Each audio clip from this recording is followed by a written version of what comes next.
Olá, tudo bem? Estamos começando mais uma edição do CRA São Paulo Entrevista. Que bom ter você aqui com a gente novamente. Se você está chegando hoje, a primeira vez aqui no canal, seja muito bem-vinda, seja muito bem-vindo aqui ao canal a serviço da administração. Aproveite e já se inscreva, não esqueça. Também deixe seus comentários. Não esqueça também, de ativar as notificações clicando aqui no sininho e, claro, né, de deixar o seu like. Essa interação é muito importante para a gente. Combinado?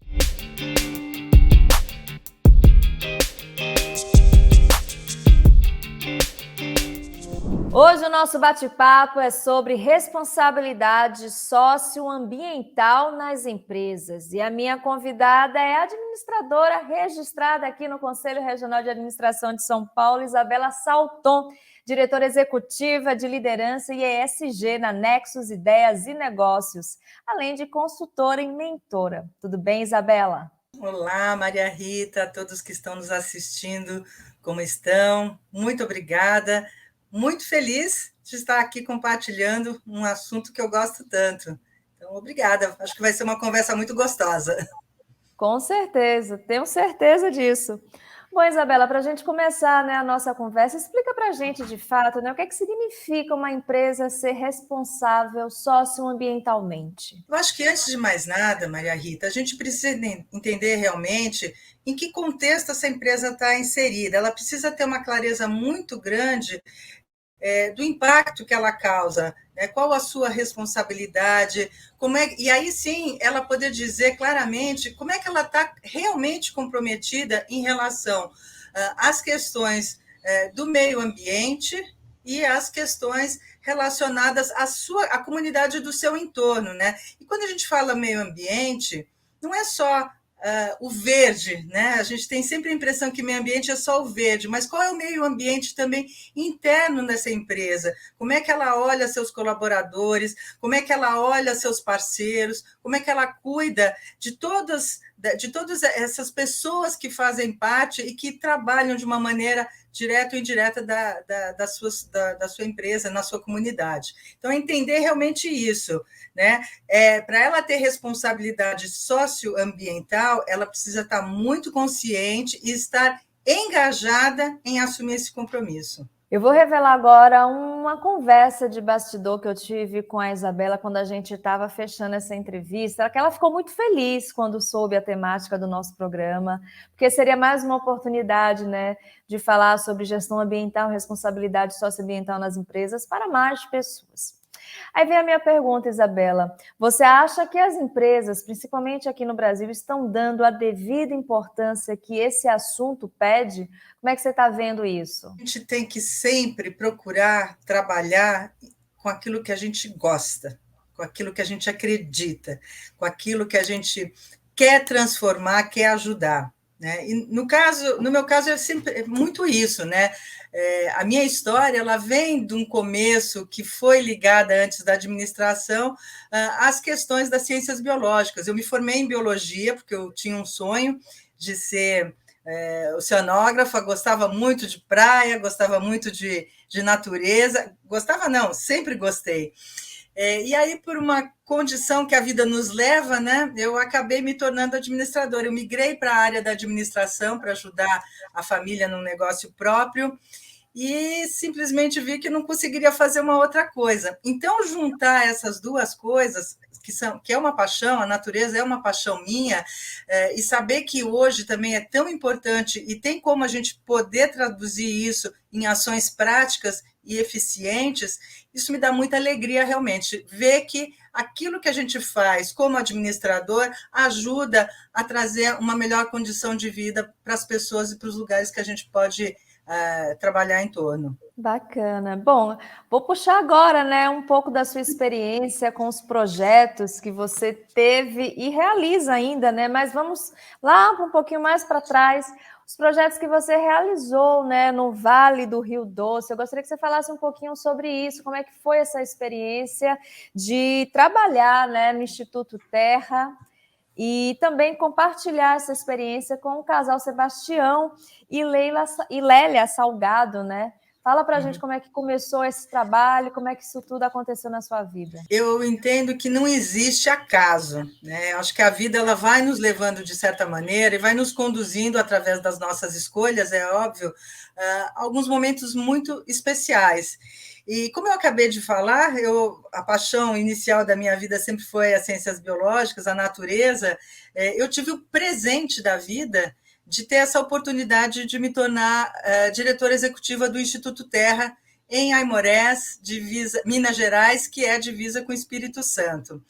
Um desafio incrível, uma experiência para lá de maravilhosa, é difícil até expressar, porque foi um crescimento pessoal tão grande nos 6 anos que eu estive à frente do Instituto, convivendo com os enormes desafios lá do Vale do Rio Doce, conhecendo uma realidade que quem é de São Paulo poucas vezes tem chance de conhecer. E eu convivi lá diariamente com essas pessoas, eu entendi melhor o que significa realmente você trabalhar por uma causa, né? Porque a causa ela acontecia lá. E lembrando que quando eu comecei a trabalhar no Instituto Terra, tinha recém acontecido o desastre de Mariana. Então, havia uma movimentação gigantesca, né, em torno de tudo, como ainda continuam muitas ações. Então, assim, o Vale do Rio Doce, só para as pessoas terem uma ideia, é do tamanho de Portugal. Então, nós temos um outro país dentro do nosso país, né? E é uma região que ela foi muito devastada pelos vários ciclos econômicos que aconteceram. Então, trabalhar lá e poder contribuir de uma forma que o mundo reconhece, porque o trabalho do Instituto Terra ele é reconhecido mundialmente. E nós, brasileiros, todos nós que tivemos oportunidades, temos que um dia ir lá conhecer o Instituto Terra para nos inspirarmos e nos orgulharmos. E trabalhar também com o casal Lélia e Sebastião é uma experiência única. São pessoas mais do que humanas, porque imaginem só o seguinte, quando ninguém falava em restauração, em sustentabilidade, quando esses temas não eram temas da moda, o casal já tinha, sim, essa visão. Né? E foi a Lélia Salgado que realmente ela desejou, ela deu a ideia principal de fazer a restauração da fazenda, que era a fazenda da família, do Sebastião. E eles foram considerados malucos na época, porque era um terreno completamente devastado, uma fazenda de 700 hectares, e que, passo a passo, e com a ajuda de muitas pessoas, né, cada pessoa, tem pessoas que estão lá desde o início, ainda trabalhando no Instituto Terra, conseguiram realmente transformar aquilo. Hoje você tem uma reserva com biodiversidade, com animais, com plantas, né? Você tem um verdadeiro santuário onde os animais encontram um lugar seguro para realmente poder viverem naquele lugar, né? E a gente tem que replicar o modelo do Instituto Terra para muitas outras regiões e para o entorno de todo aquele Vale do Rio Doce. Realmente um lindo trabalho, Isabela. Inclusive, essa restauração que você está falando é a que é considerada uma das maiores restaurações do país? Sim, creio que sim. Em área degradada. Eu acho que isso é muito Sim. importante frisar, porque quando a gente olha o nosso país é imenso, né? E tem características geológicas e geográficas muito, muito diferentes umas das outras.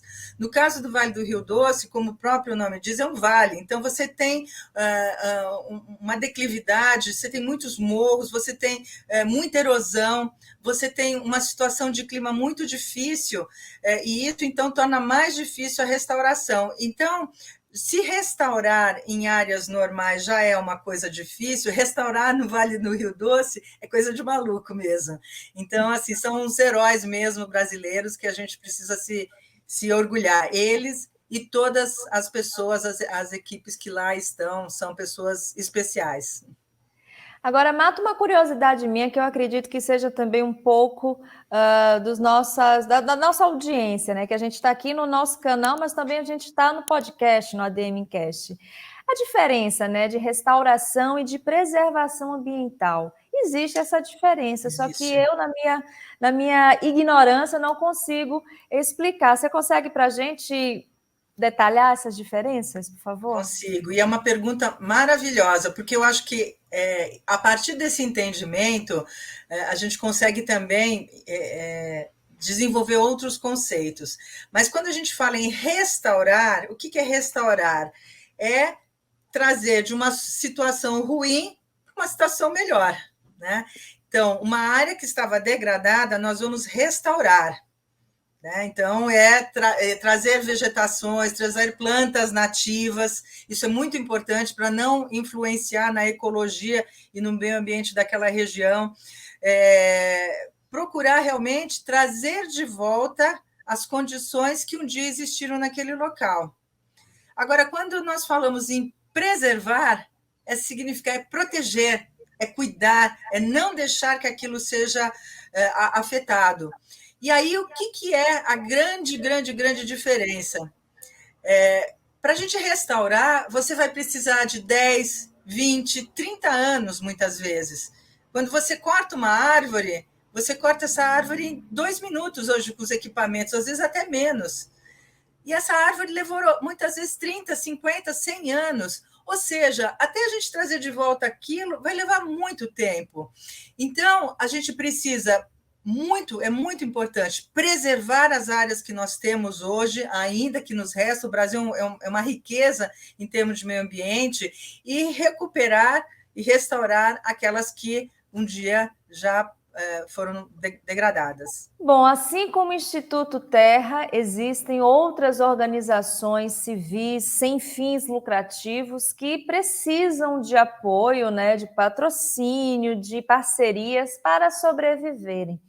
Aí eu gostaria que você explicasse para a gente como é que funciona, né, a captação de recursos nessas organizações civis sem fins lucrativos, Isabela. Essa captação, ela depende de várias fontes.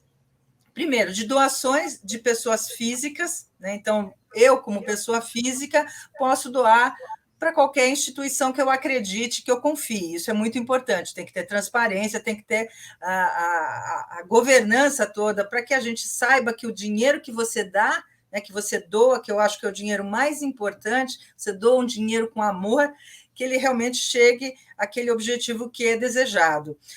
Então, doações privadas, doações de empresas, mas no caso do Instituto Terra, principalmente através de projetos.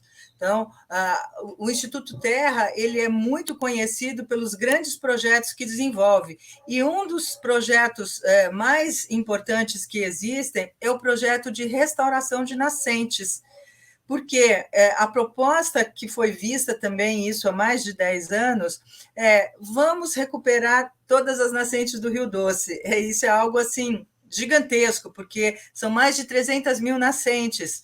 E desde então, porque se percebeu que na medida que se recuperava a terra, a água ela voltava naquela região daquela nascente, porque você devolvia a proteção daquela área.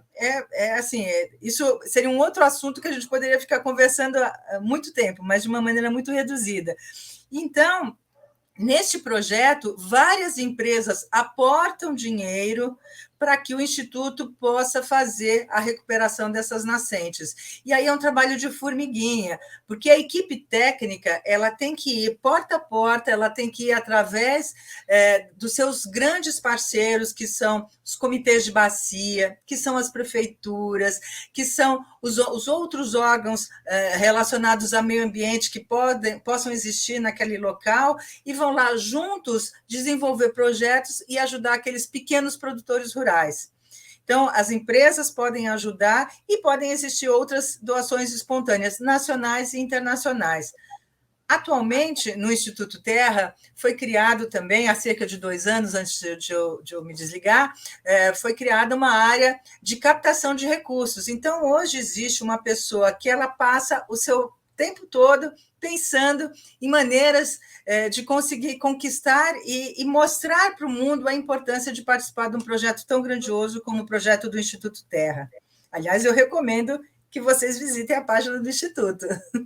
Ah, bacana. A gente vai colocar assim aqui embaixo no nosso descritivo do vídeo o site. Assim que você terminar de assistir nosso programa, você pode fazer uma visita lá no site do Instituto Terra. Bom, a gente falou aqui de projetos, né, elaboração de projetos, captação de recursos, e tudo isso precisa de mão de obra, tudo isso precisa de gente envolvida. Fala para mim como é que está o mercado de trabalho para quem trabalha nessa área, né, de gestão ambiental, principalmente, já que estamos aqui no canal de administração falando com os gestores ambientais, principalmente depois, né, do ESG, que chegou assim com a força toda, mudando vários posicionamentos das empresas. Você acha que o mercado se abriu mais depois dessas 3 letrinhas chegarem? Na verdade, as 3 letrinhas, elas receberam essa roupa agora, né? A gente já fala de sustentabilidade há muito tempo, e agora o ESG realmente é uma pauta mais do que importante, mais do que necessária, com responsabilidade sempre, é claro. E nesse caso, o gestor ambiental, ele tem um papel fundamental, muito, muito e muito importante, porque quando nós pensamos que o que faz um gestor ambiental, né? Ele é responsável por todo um processo de cuidar. Né? Então, a gente pode ir de um extremo, desde buscar desenvolver os projetos técnicos, junto, no caso do Instituto, por exemplo, aqueles produtores, ou junto a outras. A outros tipos de pessoas, né? Até realmente a olhar políticas públicas. Né? Então, ele tem que pensar no impacto que as ações que o projeto terão vão causar naquela sociedade, naquele meio ambiente. Não só nos aspectos do meio ambiente, mas nos aspectos realmente das pessoas. Então, é importantíssimo que cada vez mais esses profissionais estejam muito capacitados. E aí, novamente, educação é a base do crescimento, é a base da gente construir um país melhor para os nossos filhos, netos e para as próximas gerações. Esse desenvolvimento de programas que os gestores ambientais são responsáveis é que realmente vão dar oportunidade de perpetuar um trabalho muito bem feito.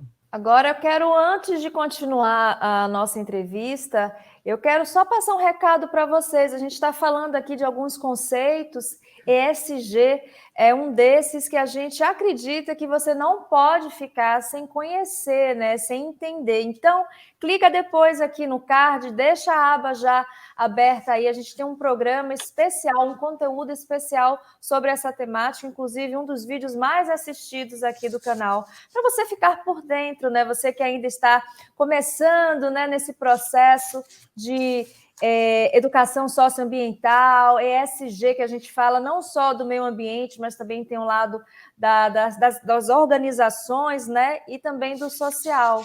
Então, fique esperto, não perde essa dica. A Isabela, como eu falei na apresentação, também é mentora e ela atuou no programa Winning Woman, promovido pela consultoria EY, voltado para mulheres empreendedoras. Então, ela promoveu mentorias para mulheres que estavam nesse processo do empreendedorismo, ou já eram empreendedoras, ou estavam iniciando algum negócio. Gostaria muitíssimo de saber como é que foi essa experiência, Isabela. Esse trabalho de mentoria voluntária que eu realizo atualmente é também um outro dos grandes presentes, né, que eu recebi aqui ao longo da minha carreira, essa oportunidade. Porque eu entendo que não exista nada melhor do que a gente poder ensinar, do que a gente poder compartilhar. E nesse trabalho em conjunto, primeiro, a EY é uma empresa belíssima, né, que tem um olhar e um cuidado com relação a essas empreendedoras maravilhoso. E tem um grupo muito experiente e muito maduro em termos de pensar, de ajudar, de olhar, de mentoras que vão a cada ano ajudar, então, um grupo de empresárias no seu desenvolvimento, no desenvolvimento de sua empresa. Então, eu fiz agora, recentemente, terminou a primeira mentoria, né? Agora vai começar um novo ciclo, né? Existe todo um processo para a seleção dessas mulheres empresárias, e o impacto que causa essa mentoria nas suas empresas, nas suas vidas, é algo assim realmente muito importante. Então, elas passam um período, né, que é de um ano, recebendo todo o apoio, tanto da EY, quanto de nós, mentoras. Existe sempre um time de 2 ou 3 mentoras para cada empresária, e trabalhando em objetivos muito específicos que são determinados logo no começo desse trabalho. Então, assim, é muito bonito e vale muito a pena, porque está transformando realmente muitas mulheres empreendedoras e transformando o cenário do Brasil no trabalho dessas mulheres. Você poderia deixar uma breve dica para quem está nos assistindo, principalmente as mulheres que têm essa vontade de se tornar empreendedora ou que já são empreendedoras, mas ainda estão em busca, né, do seu caminho, do seu lugar? Em primeiro lugar, eu tiro meu chapéu, né? Se eu tivesse um chapéu aqui, eu tiraria para todas essas mulheres empreendedoras, porque dentro dos múltiplos papéis que as mulheres já exercem, né, já atuam, já são muito conhecidos por todo mundo, o papel da mulher empreendedora também é algo que se sobressai. Então, assim, o que eu teria como conselho, né? Primeiro, sempre ter muita clareza e muito foco naquilo que você quer. Então, olhar, saber aonde você quer chegar, e aí fazer o caminho reverso, fazer o planejamento dos passos que você vai precisar para conquistar aquele futuro. Trabalhar muito em cima de processos, né, para que, com processos, você consegue controlar melhor e atuar em cima dos resultados, e olhar com muito carinho um outro ponto que eu acho que é fundamental, que são as pessoas que estão junto com você nessa jornada. Entender as suas necessidades, que elas entendam quais são os seus objetivos, e muita ética e muita transparência sempre. Essas são as palavras-chave aí para essa conversa. Muito bacana. Bom, a gente vai deixar aqui em cima um card onde você pode conferir uma entrevista que a gente fez com a Raquel Teixeira, ela que está à frente, né, desse projeto que a gente estava comentando da EY, o Women Woman. Então, você pode conhecer um pouco mais sobre esse projeto e também falar um pouco mais. A gente falou muito sobre empreendedorismo, então está um conteúdo muito bacana.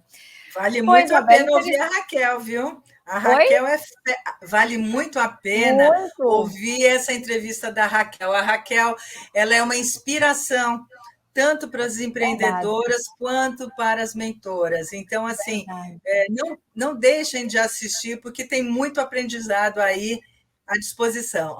Com certeza. E, infelizmente, a gente está aqui num papo tão bacana, mas eu vou ter que falar sobre um assunto que a gente está convivendo com ele, que é esse momento tenso ambientalmente que a gente está passando, né? A gente está vendo aí o mundo virando de ponta cabeça. A Europa, recentemente, né? Literalmente morrendo de calor, as pessoas estão morrendo de calor. E aqui no Brasil a gente tem visto, né, o aumento do desmatamento, a necessidade de políticas ambientais mais eficientes, na verdade, a existência de políticas, né, mais eficientes, enfim. Na sua opinião, Isabela, quais são os principais desafios para os gestores ambientais brasileiros daqui para frente, diante desse cenário caótico, né, que a gente está passando? Bom, você falou uma coisa muito importante, Maria Rita, que é a questão das políticas públicas. Nós temos que insistir realmente que os nossos governantes eles tenham políticas muito claras e que eles atuem de forma eficaz para o cumprimento dessas políticas. É preciso realmente que os gestores eles trabalhem com muita responsabilidade, porque nós já estamos atrasados em décadas nessas questões ambientais.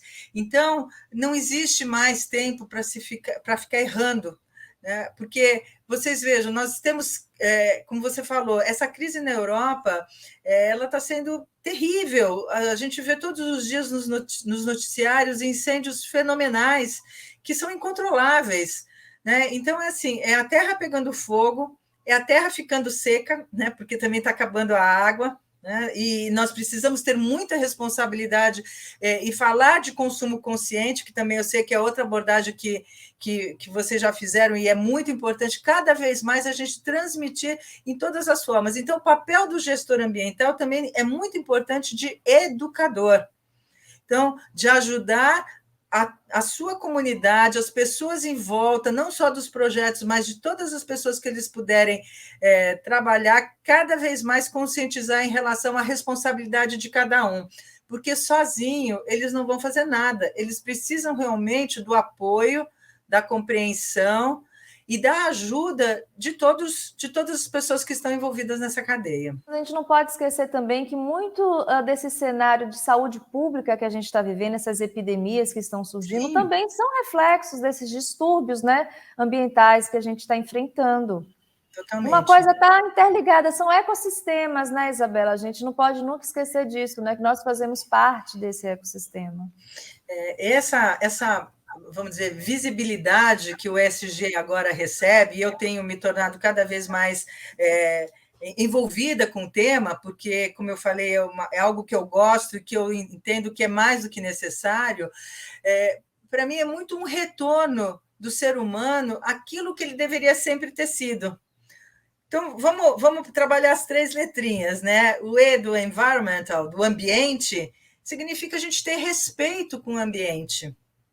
Né? A gente não tirar aquilo que a gente vai precisar, a gente respeitar aquele ser que não é humano, mas que é um ser vivo e que precisa ser respeitado.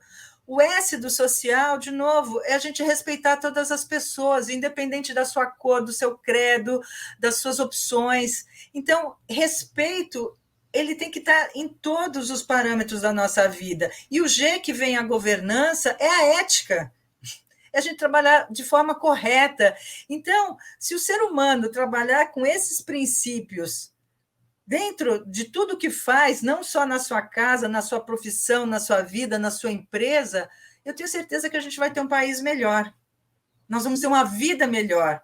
A gente vai poder ter uma sociedade melhor e ter orgulho de se chamar ser humano. Você acredita que as empresas estão aprendendo a prosperar sem danificar o meio ambiente, Isabela? Não existe mais tempo para errar.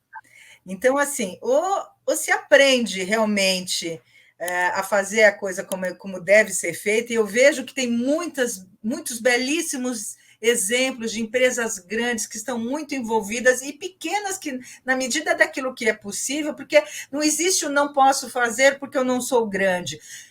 Tudo começa no pequeno. Né? Se você começar como pequeno a fazer as ações possíveis no seu ecossistema, você vai conseguir impactar. E isso a gente vai reverberando para outros e outros e outros, até que os grandes também se juntem isso numa grande comunidade do bem. Claro que sempre vão ter aquelas empresas que elas não vão querer fazer o que é correto, empresas ou pessoas, só que elas estão com os dias contados. Não existe mais lugar para isso. Né? E eu conto que isso acabe rápido.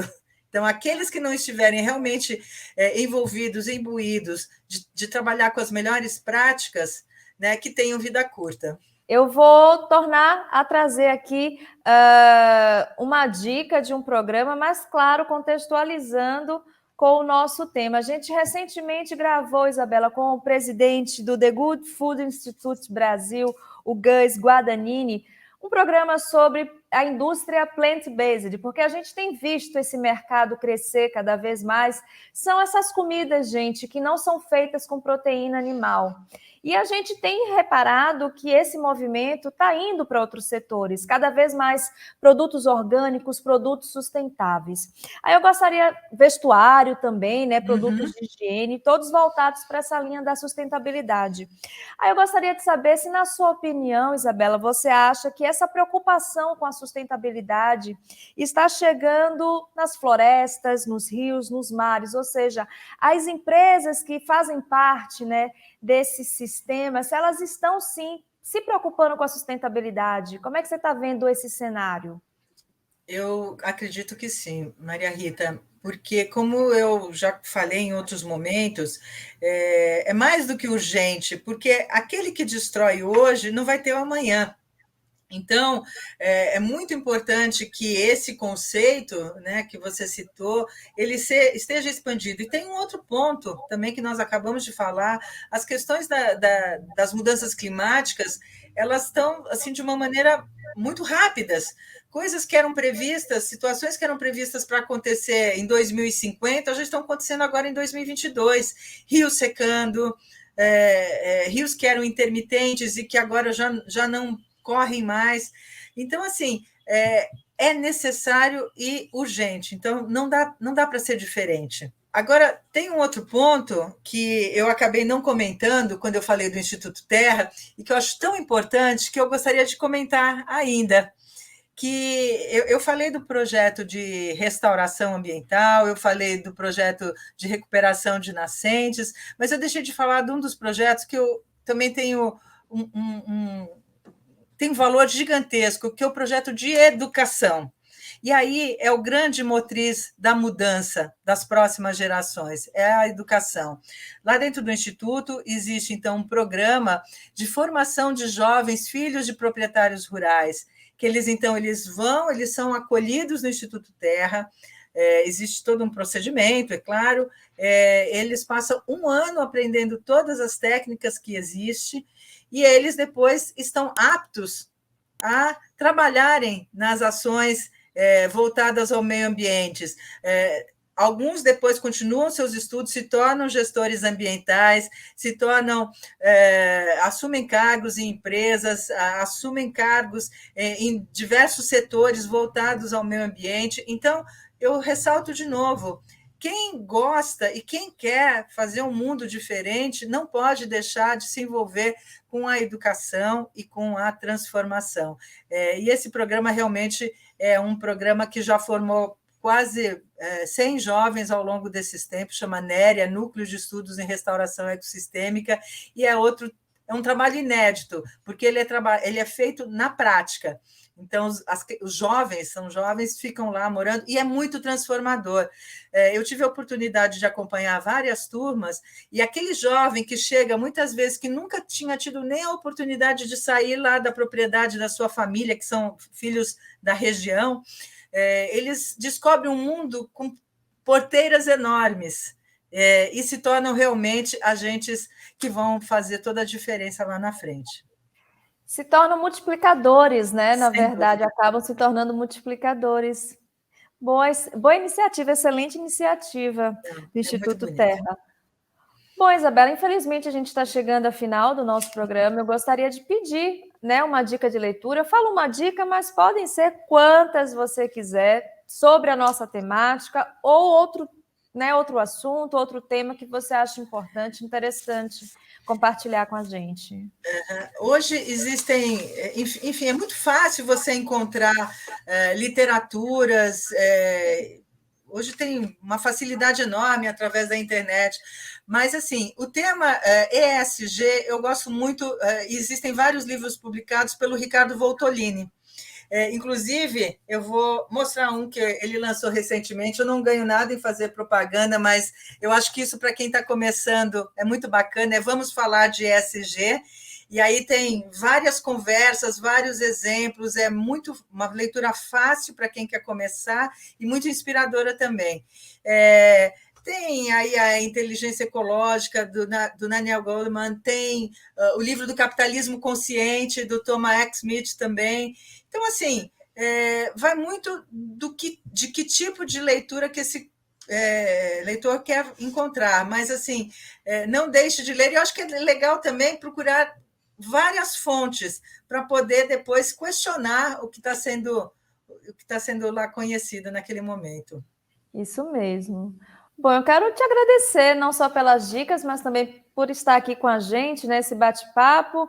Foi prazerosíssimo, tenho certeza que todos que estão nos assistindo e ouvindo também gostaram. Mais uma vez, muito obrigada, Isabela. É isso. Eu agradeço e espero que esse bate-papo tenha podido chegar aos corações aí dos nossos ouvintes e que eles se interessem cada vez mais com esse tema.